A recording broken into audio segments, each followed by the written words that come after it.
summarizes the case I'd like to make in the first half of the show, which is the inventions from the kingdom of ideas that is Rome are the Gregorian calendar, the Latin language, capitalism, fictional Christianity, democracy, canon law, maritime law, phony money, and the corporation. All of the above are fictional creations of the elite families of the world through which Rome has subjugated and enslaved the whole inhabited earth. Wow, that is a powerful paragraph. Can you elaborate on some of that for us?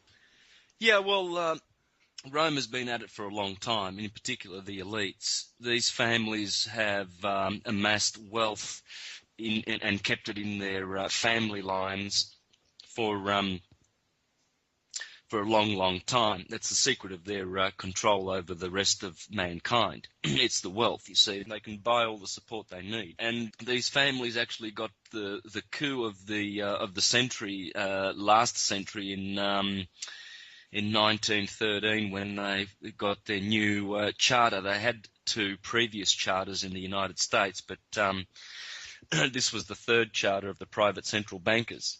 And the families were all represented there, you know, the Rothschilds and the Rockefellers and the Morgans were all the Warburgs, the Schiffs, they were all there, and they chartered the Federal Reserve.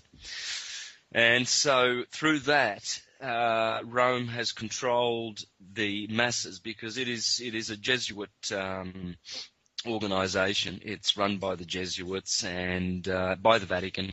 They run everything, really. They sort of they do everything behind the scenes. It's a shadowy cabal, this Roman elite world that we live under. And one thing that must be understood is it's not just the money component that controls mankind, and it's not the political and the positive law that comes from Rome, but the third branch would be the religious side of it.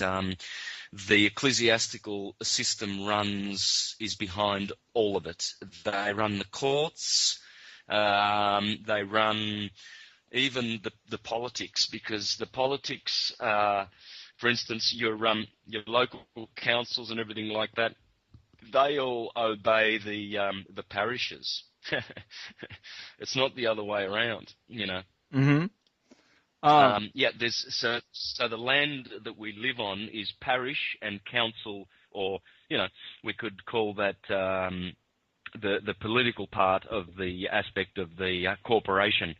You see, I don't know what you have there in your country, but here we have councils, municipalities. You know, in America there's boroughs, counties. The Jesuits have provinces, and they trump the political system. So it's all ecclesiastical. When you go to court, you're going to a bank, and the judge is an ordinary, which is an officer of the Inquisition. He has to his right or to his left, he will have a clerk, which is nothing other than a cleric. And that's the most powerful man in the court, by the way, the cleric, the clerk. And of course the whole lot of it, I've exposed this in my presentations at length. Mm-hmm. How the whole thing is about paying indulgences. And the scribe and notaries are the ones who write the indulgences, because that's what scribe and notary means. It means a writer of indulgences. And so every summons and every piece of court document is actually, they are indulgences. So the Inquisition's still on, and it's all ecclesiastical. So the elites have got it down pat. They know how to control the masses. It's political, it's financial, and it's religious, and it's all run by Rome. I mean, it's really fascinating. One thing I've heard you talk about before that I hope you can elaborate on is the truth behind the birth certificate. You know, I always thought it was a little silly that we needed it, but apparently there's an underlying meaning to why it exists. Yeah, well, it's supposed to be a protection for the individual legally, but because the bank system has usurped the natural organic government, if there ever was such a thing. I mean, it's right. people do still believe that the first Constitution of 1778 was really an authentic, organic document to just not to establish the rights because they are God-given, but to declare the rights of the individual. And so they think it was a fair, organic document, whereas other researchers beg to differ. They suggest that it was, just something for the elites to protect their wealth. Mm-hmm. But they made it appear to be a constitution and a Bill of Rights and Declaration of Independence and all of those, the Articles of Independence or and whatnot, which spawned the Republic. But see, what happened was there was the 1871 incident, and that's after 10 years of amending the Constitution and all sorts of things from 61 to 1871, that decade that Abraham Lincoln lived in.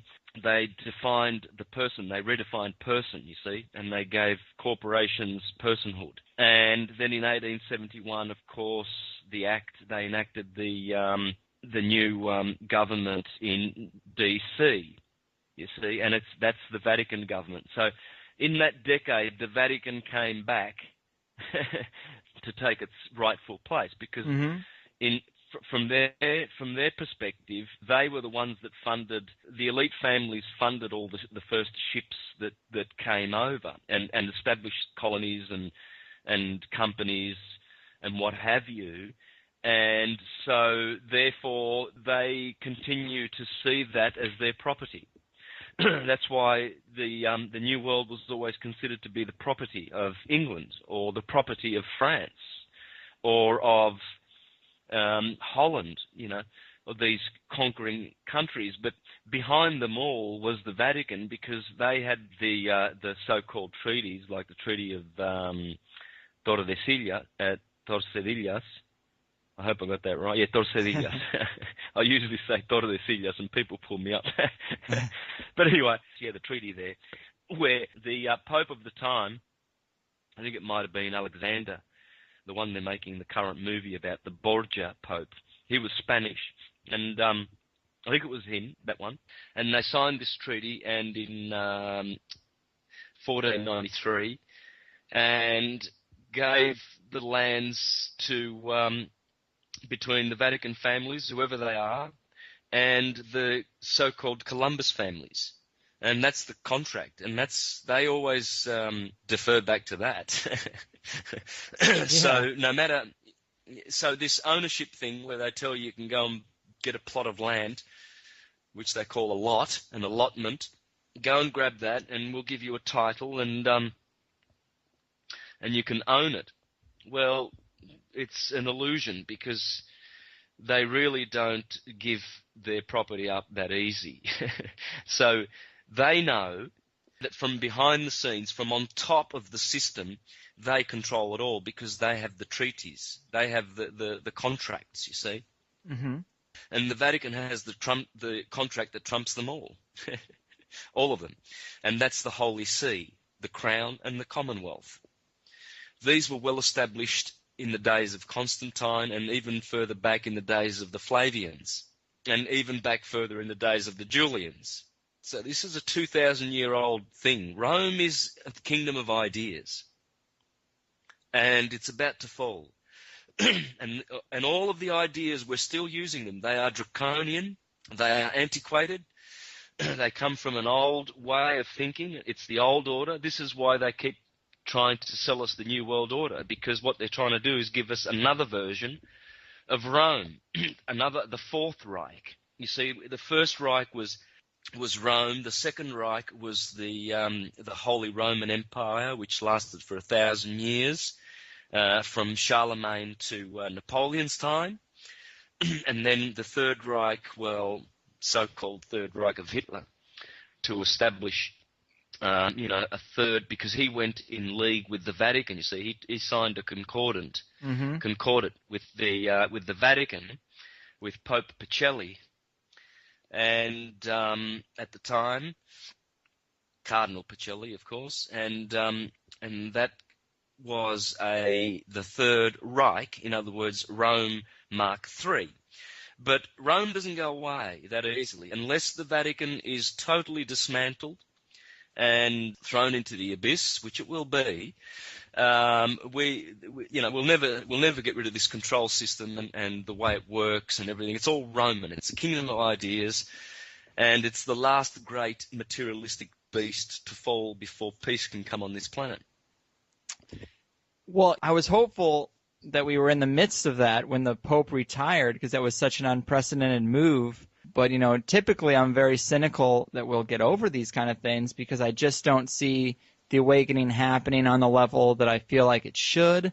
But, you've presented some information that you think that this age of awakening is something that it's beyond us. It's something that we are going to go through regardless if we want to or not. There's a mechanism there in the universe that would put us through that time. Is that kind of correct? Is that what you found? Yes. This is a process. This is the way the universe gets things done. I mean, everything ascends like a distillery, like water. Mm-hmm. The sun in the solar system is able to draw the molecules of water and separate them, and is able to cause the water, which is quite heavy, but just the rays, the warm rays of the sun in the atmosphere, pull the water up and cause the clouds. And the philosophers explained that this is how the sun draws souls. The sun, the solar, is not only the chief vital force of the solar system, but it's the chief spiritual force. It's the spirit part of our nature. And it draws the souls, and all souls that have incarnated in this solar system will ascend, except for, of course, so-called evil souls that are willfully destructive and very, very intent on doing harm to others. And this is called the cycle of necessity. We are all on the cycle of necessity. We are all at a different stage of development and growth and evolution spiritually. No one person is the same or at the same level. And that's because we are on the cycle of necessity. And in the scriptures, in particular in, I think it might be Matthew chapter 16, if I'm not wrong, where it talks about there that an owner of a vineyard, he contracted some workers for 1 denarii to work for a day, which was to the value of a day's labor. But the beautiful parable, it's a beautiful parable, and it explains how we reincarnate in the cycle of necessity and how we graduate from this cycle as we do the good work. So some are ascending quicker than others, and the only reason we have holy scriptures and holy saint-like people in history is to push that process along, but it's going to happen naturally anyway. All things will be drawn to the Creator, to the light. But the parable is beautiful because it speaks how the owner of the vineyard went into town and contracted other labourers to go out and work in the vineyard. Some started at midday, some started at the 3rd hour of the afternoon, and some started at the last hour to work, and they were all contracted with the same amount of money. So when it came time at the end of the day to pay the workers, the ones that came last that only did an hour of work, they were paid the same money as the ones that were employed from the morning. Mm-hmm. And so the ones that were employed in the morning complained to the master and said, "But master, we've been working all day, and then these guys only rocked up an hour ago and they get the same amount of money." And then the master says, "Well, am I doing you an injustice? Didn't we contract for one piece of money at the end of the day, and that's what I'm giving you?" And so this is a beautiful parable which explains that some reincarnate and, perhaps only take a few thousand years to find themselves, to do the good work and reascend. Whereas others linger in limbo or purgatory, or call it hell, the lower regions, for a longer time. Celsus, the 2nd century philosopher, in his book Against the Christians, the true logos, the true word, he mentions there that Empedocles spoke about 30,000 years as the average period of the cycle of necessity for each soul to be able to learn well, not necessarily learn their lessons, but remember who they are, experience all the things that the Creator wishes to experience through their soul, and then return and ascend. And so, being a sovereign, for want of a better word, I'll use sovereign because it still does contain its true essential meaning. The sovereignty movement and the lawful movement, see, people have discovered now that they have been subjected to positive law or man-made law and not natural law. And so they're opening their eyes and beginning to see this and demanding that we return to this beautiful natural way of law. Do no harm. We don't need thousands and thousands of laws or laws. Well, that's even laws, but we have enactments and statutes and bylaws and codes, and people are getting thrown into jail through these codes, Right. Endless bureaucracy. Oh, it's ridiculous. It is, man. Let's back it up a little bit, because of all the lies and cover-ups that we've been victim to, you've said the biggest lie is the Jesus Savior story. And Kyle and I both got stuck going to Catholic school growing up. We realized that this story is bullshit. Realized it pretty early on, but your work is bringing me back around to the idea that rather than Christianity and the Jesus motif just being a mechanism for control, it might also disguise some underlying ancient truth that's been purposely weeded off the planet. Can you walk us through a bit of that lie and how the truth is coded in the Bible and in Christianity? Yeah, for sure. Look, the Gospels are nothing other than sacred writings based on the workings of light. This is why, the Gospel of John in particular, the first chapter talks about Jesus coming to the world and the light which was from above, and those from below did not recognize that light, etc., etc. And so it's dealing with light. And sometimes Jesus or the Christ takes on the character of the sun. Sometimes it takes on the archetype of the higher consciousness. But all of the characters, every single individual character in the Bible, except for post. What's that called when they put things in? What's the word in retrospect? Yeah, stuff they added way later. Yeah. So, like for instance, the name of Quirinius, the governor of Syria, the name Pontius Pilate. These occur in history. This was done by I think the Flavians did that. You see, these are documents that are based on light, but they are slightly mutilated. What happens is Gospels are written by philosophers, astronomers, wise men and women who understand that the only gospel there is the one in the stars. The 12 signs of the zodiac are the 12 apostles, or the 12 aposts. Notice the word post in apostles. Notice the word disc in disciples. It's all dealing with the disc of the zodiac. And as you begin to look upward and pay attention to the glorious works of the Creator, then you begin to realize that the only gospel there is the gospel of the zodiac. And the sun is the Christ who does his work with his 12 apostles. And so bringing about the seasons and the harvest and the wine and the bread, two symbols of Christianity.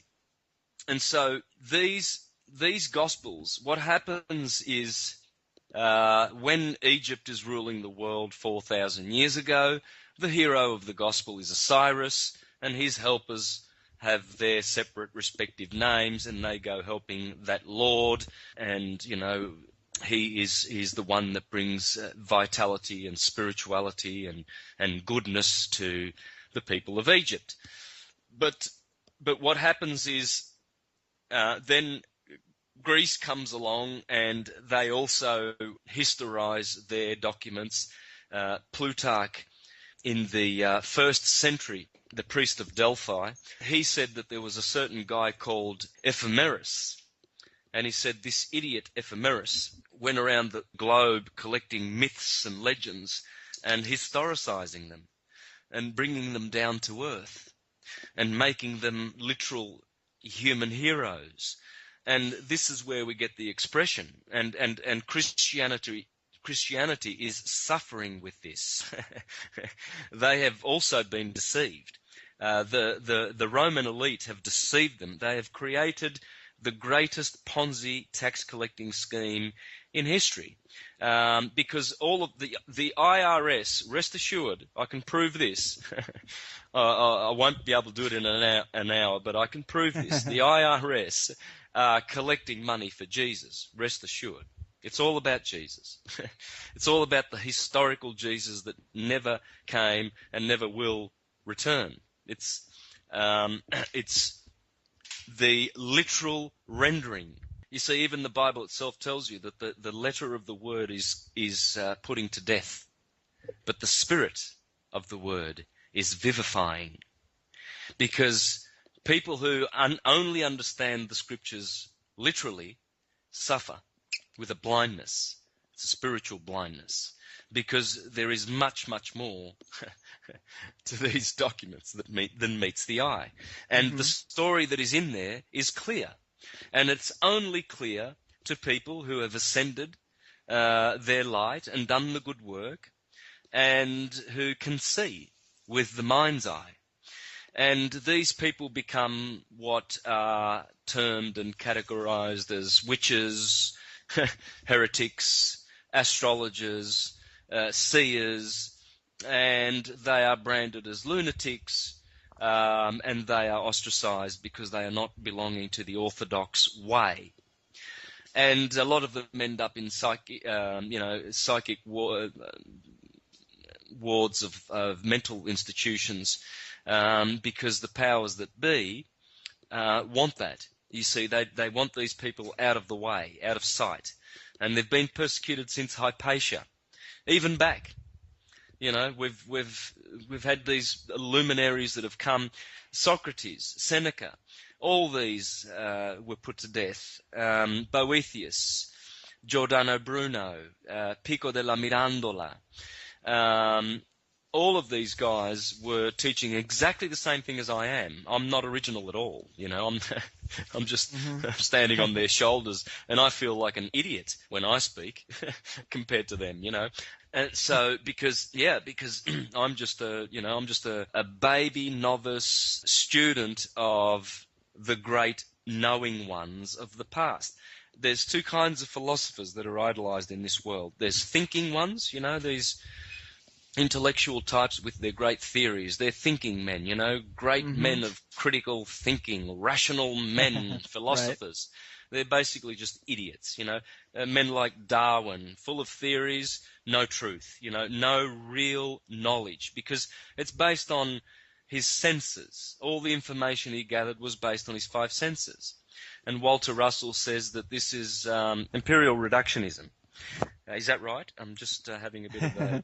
I don't know, man. Well, yeah, what I'm trying to say is that they are gathering their information by what they observe with the senses. It's not knowing. Right. You see, so this is one kind of philosopher. They get, you know, Nobel Prizes and awards and all sorts of things. And these philosophers are glorified in the universities today, whereas the true knowing philosophers, your Pythagoras, Orpheus, Plato, these men, you know, we seem to, you know, treat them now in the universities like, oh yeah, you know, a bit strange kind of people, those people, but you know, they've got some genius about them. But it's the thinking ones these days that are praised. You know, this is why we have Hegelian dialectic and we have Malthusian schemes. You know, because they get The elites get their teachings from their favorite thinking philosophers, Absolutely. Hegel, Darwin, and Malthus, and these guys. You see, rather than getting them from the Hermes and the Jesuses, because when you read the Gospels. And by the way, one thing must be said. We know that the words of Jesus are not the writings of Jesus, do we not? Right. Well, because nowhere in the Bible does it say this is what Jesus wrote. Whereas Matthew, Mark, Luke, and John all say, and Luke in particular says, I gathered this information from hearsay. Those Gospels are all hearsay. Right. Luke heard from someone and wrote down the gospel, right? And so this is another way that we can really, really, really truthfully see with our mind's eyes and with our hearts that know all truth, that the Bible is a literary work, because no one's owning up to have written any stuff in there. Right. Well, Moses is, but Moses is a different kettle of fish. Here we have the Savior, the one that truly, truly came to save mankind. Supposedly he turned up here for 33 years but didn't write anything. Right. Said a lot of stuff. Well, So now it's all hearsay. So it's very convenient to do it that way. This is the way you can control it, because then you can twist the words. Mm-hmm. You see, because it's all hearsay. It does seem that it's an instrumental aspect of the European expansion was always to stamp out the culture of the people they were dominating, and those cultures usually had a more natural view of the world. But I've heard you talk about Jesus as just symbolizing the sun. Is that correct? I mean, our sun, of course. Our sun, yes, in particular. That's the Saviour, the Lord that rises. Look, right. every eye shall see him. I shall return the way I departed. Yeah, because when the sun sets, you turn around 12 hours later and there it is rising. Mm-hmm. It's the risen Saviour. Why do we have these expressions? Why is the resurrection of Jesus celebrated in March, April, in the sign of the Lamb, Aries? Because it's the Lamb. Jesus is the Lamb. It's the sun. When the sun reaches Aries, it's the Lamb of God. When it reaches Leo, it's the Lion of the tribe of Judah. The scepter shall not depart from that sign. Leo rules the zodiac. It's the hottest month of the year. When it reaches the sign of Aquarius, it's the Son of Man. Huh. When it reaches the sign of Pisces, it's the Fisherman of Men. When it reaches Taurus, it's the Rock. Taurus has always been known as the Rock. When it reaches Gemini, it's the Twin. There's many paintings in Byzantine art that depicts Jesus as a twin, because it's Gemini. So the sun in Gemini is a twin. Then when Jesus, the sun, reaches Cancer, it's the scarab, and my Lord the scarab. How many church fathers say Jesus is a scarab? He's a beetle. He is my beetle. He's my holy, holy beetle. Because beetle is the sign, the scarab is the crab of Cancer. Then when it reaches Virgo, it's the one that serves. Virgo is the sign of service. And so the Pisces-Virgo axis of the equinoxes that we've been under for the last 2,000 years, the sun has been in Pisces for 2,000 years, the vernal equinox, and the autumnal equinox, its opposite, has been in Virgo. This has been 2,000 years of Christian, the fisherman, Jesus, Jupiter Zeus, and Virgo, the age of service, the age of belief and doubt, because one fish believes and one fish doubts. And so when the sun arrives at the sign of Libra, it's the just one, the one who's come to judge, because Libra is the sign, the middle of the year. It's the middle of the sine wave. It's the middle. It's the 23rd of September is the other equinox. So it's virtually 180 degrees from Aries, the start. So it's the middle of the circle, and it judges. Then when the sun reaches Scorpio, it becomes the be cautious as doves and wise as serpents, because the dove and the serpent are the two animals of Scorpio. Then when the sun comes into Sagittarius, it is the one who says, I have come to divide the world. Because the arrow of Sagittarius on the 21st of December, the solstice, the shortest day of the year, where Sagittarius is pointing with his arrow, that's the dividing mark. That's the solstice. Huh. Sagittarius is there at the solstice, pointing to it, and waiting for the 21st of December, the solstice, for the sun. And I have come to divide the world. Then when the sun is in Capricorn, it's the carpenter, because the motto of Capricorn is I create, I use, and it's the Masonic symbol, the goat. And so you see, we have the wheel, King Arthur and his 12 knights, Right. of the round table, Jesus and his 12 disc eyeballs. And so when you look at Leonardo da Vinci's Last Supper, you see Jesus is in the middle of 12 disciples, 6 to his right, 6 to his left. They are grouped further into groups of 3. So on Jesus' left, on your left as you look at the Last Supper, you see Aries to the left with his hands on the table at the head of the table. No other disciple is at the head of the table. All the other 11 are behind the table, because Aries is the head. It's in the head of the human organism. Pisces is at the feet, the 2 feet. So if you follow Leonardo from Aries from the left, you will see that he has thrown in some ciphers, very conveniently, for the ones with eyes to see, of course. And you will notice every single individual apostle from the left to the right, from Aries to Pisces, you will see secret hand positions that indicate that Leonardo da Vinci knew who the disciples were. Wow. Aries, Taurus, Gemini. In fact, when you get to the third, you can do this right now. You can Google the Last Supper and go to images, and you look at the third disciple from the left, and you'll see that he's sitting there with his 2 hands in front of his face, almost obscuring his face. Yes, well, because the 2 twins, Gemini. The third sign is Gemini. It rules the arms and the hands, the shoulders, and the 2 lungs. Yeah, I'm looking at it right now. That's pretty interesting. He's got both his hands up, palms up. And to Jesus' left, you will see a green Venetian ruler of Libra with her arms outstretched. Why is that very effeminate-looking apostle stretching out his arms? Is he yawning? Is he tired? Or is she? Because it's Venus. And to Jesus' right is Virgo, and Cancer is pointing to the Adam's apple, showing that there is no Adam's apple in this disciple. It must be a woman. Well, it is. It's the Virgin. And so these knowing ones, Leonardo was not a thinking philosopher. No.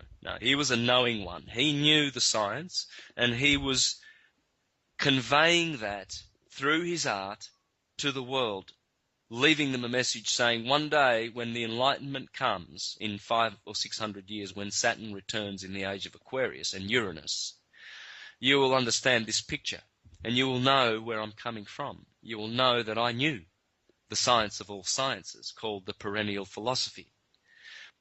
That's fascinating stuff, man. Yeah. That that definitely painted a little bit of a picture for me. But one other thing I really wanted to get to, it's probably a slightly lengthy topic, so we should probably try to get it in. The ascension story and the whole ascension into heaven story is an analogy for human enlightenment. How does this relate to the pineal gland? Yeah, well, in the Bible, the pineal gland is called Penuel, and that's the place that Jacob, the place where he saw God face to face, and he called that place Penuel, which is, just a play on the word pineal. It's the pineal gland. Mm-hmm. Because Jacob, when he ascended the ladder, he had a dream. He placed his head on a stone. That's the stone of Scone, or the sacrum, which is the second most bottom portion of the spinal column, the vertebrae, the 33 vertebrae. There are 5 bones that are fused just above the coccyx coccyx, which are composed of 4 fused bones. And this is the sacrum. This is called the sacred part of the spinal column. And this is where Jacob lays his head, and then he sees a ladder, which is the spinal column, and he sees angels descending and ascending, and he ascends the ladder. He struggles with an angel, gets a name changed to Israel, and then he says, I've seen God face to face, and he declares the name, because he has lived and not died, he declares the name Peniel. And so what this is secretly talking about in the esoteric understanding of the scriptures is that we are ascending the beautiful oil, which is called in, if you look at Santos anatomy or Gray's anatomy, it will be called chrism. The fluid in the cerebrospinal system, which is produced in the claustrum, in the cerebellum, in the cerebrum. This oil descends down to the sacrum and then ascends through the spinal system, the cerebrospinal system, returns to the optic thalamus at the top of the medulla oblongata, and this is the chamber. This is called the chamber, you see. Mm-hmm. This is, for instance, the initiation chamber, the third ventricle in Santos anatomy. The third ventricle is the cave of Brahma, and this is where, once the oil ascends, the pineal gland is there, see, at one end of the optic thalamus, and at the other end is the pituitary gland. So when the oil ascends and reaches these glands, electric energy arcs in the pineal gland, and this electric energy is sent through the foramen in the fornix. There's a special little place in the midbrain, and it's called the fornix. Mm-hmm. And once this electrical arcing reaches the fornix, this is illumination. The pineal gland produces a new secretion, which is called the blood of the Christ, which saves. And this balances the blood, the chemical composition of the blood, and restores the health of the individual, and activates the dormant brain cells in the cerebrum. And this is the resurrection. The dead, this is what is called the resurrection of the dead. The dead shall rise, because the dead refers to the spiritually dead. No one is saved, quote unquote, unless they have restored themselves to their higher processes, to their higher state, and remembered who they are. And is there a way we can work on that on an individual level? Meditation. And entheogens would be sort of more a synthetic way of doing that, but entheogens are certainly admissible. I actually just had my first DMT experience not more than 10 days ago. Yeah, well, it's an artificial way of inducing the whole experience of ascending the consciousness, but certainly, do not neglect your meditation. And, yes, restore yourself to your higher mind by going within. And once, the light is restored, you become clairvoyant. You don't become so much a medium of this information, you become a clairvoyant, and you know this information. You have direct access to this information. And you have downloads. You have downloads of understanding. And so, and what you do is you shed your lower perspective of seeing the world. You can't, for instance, when you get in an aeroplane, how many things have been discovered by traveling in aeroplanes? All those pyramids in Mesoamerica were discovered.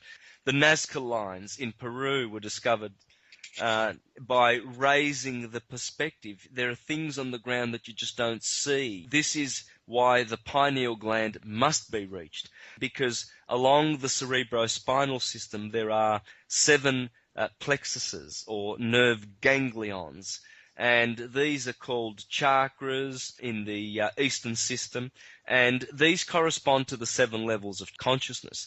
And if we are seeing things from the bottom chakra, our perspective is different from at the elevated, higher consciousness of the pineal area and the crown chakra. So this is why we need to ascend the oil, and we need to be ascended and raise our perspective. Then we see things more clearly. We see that the anthropomorphic Jesus in the Bible is not a literal character. It does not find its place anywhere in history. It's a literary character and finds its place in our hearts. This is why Jesus never did write anything. He is the inspiration of the Gospels. We are creators. We have the creating faculty, and so has the solar system. Therefore, this is what we call God. This is what we call Jesus, the Saviour, our solar system, because it is the local part of God, the Creator, the cause, which loves us and nurtures us. And so we love it, because we have only love for God's creation. And the stars above are creators, and we love them. And does not Job, the book of the Bible, talk about the morning stars, how they rejoiced and they applauded the creation, the physical creation of God? Yeah. Because the morning stars are the suns. It's talking about the suns. They are the creators. The light, the electrical vibration that emanates from their magnetic centers create forms. And we see those forms. And we congratulate those forms. They are beautiful. Man loves to see the curves of the beautiful opposite-sexed female. And the female loves to see the virulence and the magnificence of the masculine virility, the masculine fire body. And they meet together and they have sex and they make love and they enter the higher consciousness depending on how they practice their sex. If they are what's considered to be fornicators and adulterers, they will just indulge in lower bestial type of sex. But if they have affection and love and are more principled in their love, they will, rather than practicing, earthy type animalistic sex, they will practice divine sex. And they will raise the vibration and the oil of the chrism of Christ up the kundalini from Ophiuchus in Scorpio, one of the deacons of Scorpio in the generative system, up to the optic thalamus, which is Orion. So Ophiuchus, when we practice sex, we are stimulating the serpents of Ophiuchus, the kundalini and the kundabhafa. Mm-hmm. And we are raising the energy and the oil up the spine, because the cerebrospinal fluid is really a gas, really. It's the fish, it's the oil, it's the manna, it's the soma, it's the good oil, it's the bread. I am the bread of life. Bread. And so, as we ascend it, and we practice more divine sex in the head, we raise the vibration of our sexual practices. Then we have orgasms in the head rather than in the testes, which is actually discharging the electric and magnetic forces of the organism. I'm not condemning this, and no one condemns this, but it's just a different orgasm, and so the ones that practice a more sort of a tantric sex and raise the energy, they have what's called a pneumatic or a spiritual orgasm, which is an orgasm in the mind. And these are far more sustained than the physical orgasm. The physical orgasm is fleeting, but here one is able to experience their own blissful godlike nature. This is why animals and human beings that have physical orgasms rather than spiritual orgasms desire to have the orgasm, because they want to know and experience their true nature and get in touch with it. But the philosopher, he or she declines from having this type of orgasm, and seeks the one beyond the physical, which is more emotional than spiritual than mystical. There's 4 levels. There's the physical orgasm, there's the emotional, there's the spiritual, and the mystical. And they have to do with earth, water, air, and fire. And so when you realize and understand this science, you begin to free yourself. You'll know the truth, and the truth will set you free. Churchgoers are bound. This is what church means. A religion, relegare, is one derivative of religion. The other one, well, it would be to reveal the doctrines of truth. And so, there's always a spiritual and a physical nature to religion. And this is why people hate religion, because they see it as a physical thing, a mechanism, and they see religions, which are just corporations. Yes. They can't be anything but corporations, because there is, Christ is and always will be the Christ within. Colossians 1:26 and 27. Only the ignorant ones, according to the Apostle Paul, do not know this sacred secret. And hence are waiting for an external Saviour. The Christ is the process of the chrism and ascending the oil and the consciousness within. One saves oneself within. And this is why Christ is known as the Saviour. When you talk about these energies rising, it reminds me a lot of the coiled serpent energy, and this connection with the serpent and also with sex and the feminine. I think with Christianity in particular, their origin story in Genesis, the scene with Adam and Eve and the serpent and Yahweh and the tree of life, I think it is meant in a certain way to diminish the feminine, to diminish sex, and then they instill with their morals all this shame about sex. So it seems like there's an intentional effort to move us away from this. Only from the controlling elite. So the intent is not in the scriptures themselves. These are literary, beautiful truths, and their beauty has been bastardized. Exactly, beautiful word. There you go. And that has been done intentionally by the pedophile elite, who want nothing more than to control people through all these corporate religions. They are all fictional. They all only exist in the imaginations of the duped that go to these churches, and there are, I believe, now 30,000 registered so-called Christian denominations. All of them are false. They're all condemning each other, and they're all telling you, if you listen, that they're all going to hell, because that's what the Mormons are saying that the Seventh-day Adventists will do, and the Seventh-day Adventists are telling you that the Pentecostals will, and so they all will. And so what we have is, a system of great deception. And who does it serve? It serves the controlling elite. And what for? What is this the world they want? Is this the world they want, where they have to invade other countries with their partners, and they perform operations? Libya was 2 years ago when they decided to go into Libya to kill Colonel Gaddafi. That was an operation. Right. And Hillary Clinton was selling that as our partners. These are corporate crimes. You see, these days, these corporations, these partners, they get together and they go around invading other countries to steal their oil and to steal their freedoms and to install central Rothschild-run, Rockefeller-run, Vatican Jesuit-run central banks. Right. And whoever doesn't comply falls. And so there's murder and bloodshed in country after another. Look at Argentina in the 70s and Chile in the 70s. Look at Indonesia and look at Vietnam. Look at Korea. Yeah. Look at time and time again. Yeah, Iraq and Afghanistan. And this is just corporate bloodshed. Is this the world that they want? Do they want to be the rulers of shit?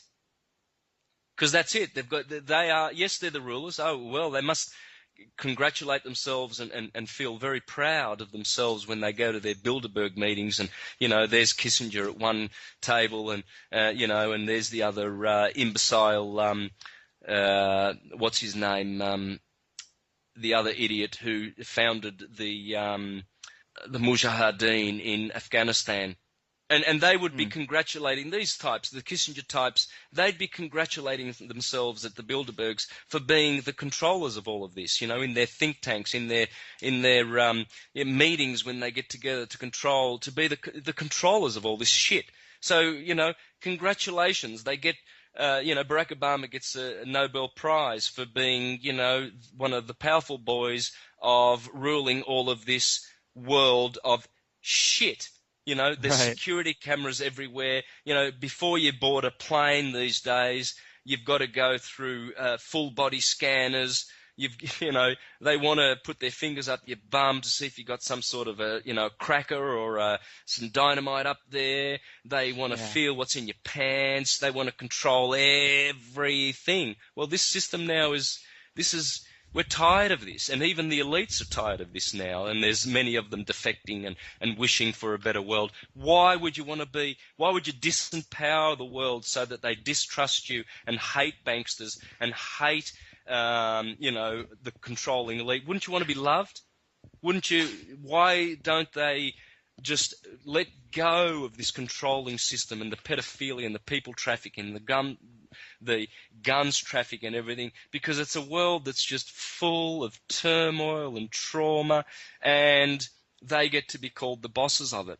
Well, Guess what? They're going to be pushed aside, and a new consciousness is going to take over, and that will be one of self-determination, number one, of knowing thyself, knowing ourselves, number two, of tolerance, forbearance, love, generosity.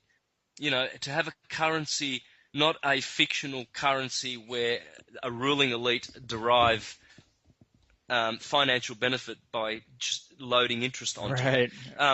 We can have a currency of love. I can say to you, brother, you know what? I'll do an hour on your show. How's that? And, I'll do that on Thursday when Thursday turns up, and I'll stick to my word. True. And that's pretty good currency. Yeah. People benefit from that. I do. I've benefited from it. And so, you rock up, you've got a sack of potatoes, and you give it to your pumpkin farmer down the road, and, there's only abundance. There's no shortages. The Bilderbergers and the trilateralists and the Council on Foreign Relations, the UN, these are all criminal corporations that are just giving you services other than the abundance that is already there. They are there to tell you that there's shortages. Yes. They work are there hard. to tell you. Yeah, they're working hard to tell you that, and they'll give you false science to back it up. And they'll say, there's a shortage of air, so you've got to pay carbon tax. There's a shortage of fossil fuel, so you've got to pay $3 a gallon at the tap. Everything's short, and yet I don't see shortages. I see abundance everywhere. I think a lot of people are starting to realize that the scarcity is a bit of an illusion, and especially with things like 3D printers. I mean, 3D printers, if they can print any normal object, that right there, it's like, how do you charge for that when you're able to create infinite amounts of spatulas and plates and whatever you need? Everything is there for our taking. It's there. This is why the original sanction and blessing to humanity is everything. There's many trees in the garden that I've planted. Eat to satisfaction. And what that means is there is abundance everywhere. Multiply yourselves is the blessing from the universe, the universe of light, and not to restrict, not to limit, not to have limitations and shortages. There's no restrictions, and so governments are there to restrict. And so we need to really deal with this fictional invention and these Ponzi schemes, the whole lot, lock, stock, and barrel.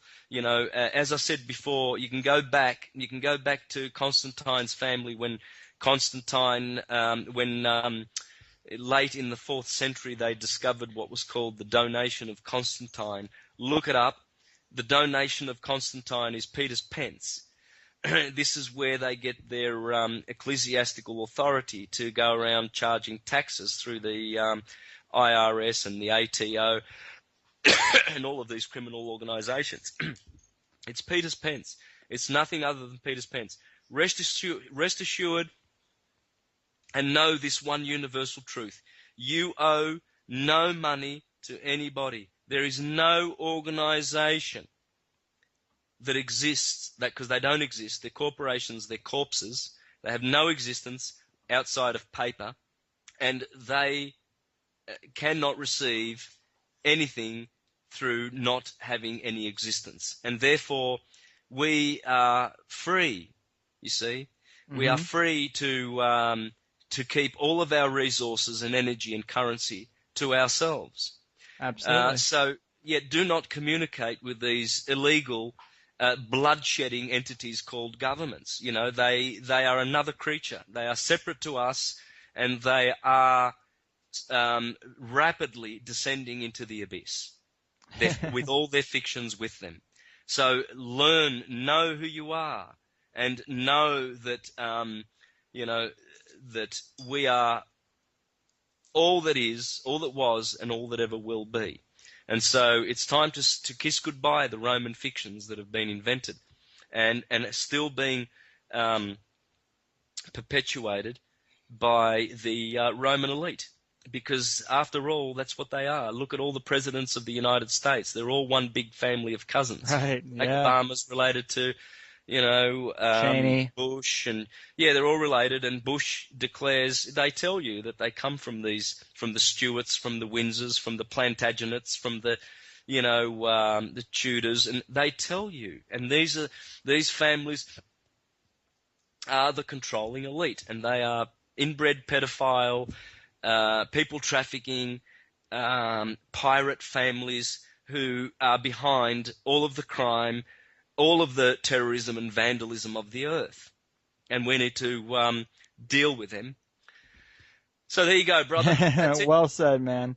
We've gone a little long. I don't want to take up any more of your time. I mean, I do appreciate, I feel like I can see through the corruption, the manipulation. We do that on the show a lot, but I'm a bit spiritually retarded or constipated, for a little better term. But, a lot of teachers and leaders and guests that I've had say that this is where the road leads to, there's no sense in uncovering the lies if you're not willing to deal with the truth.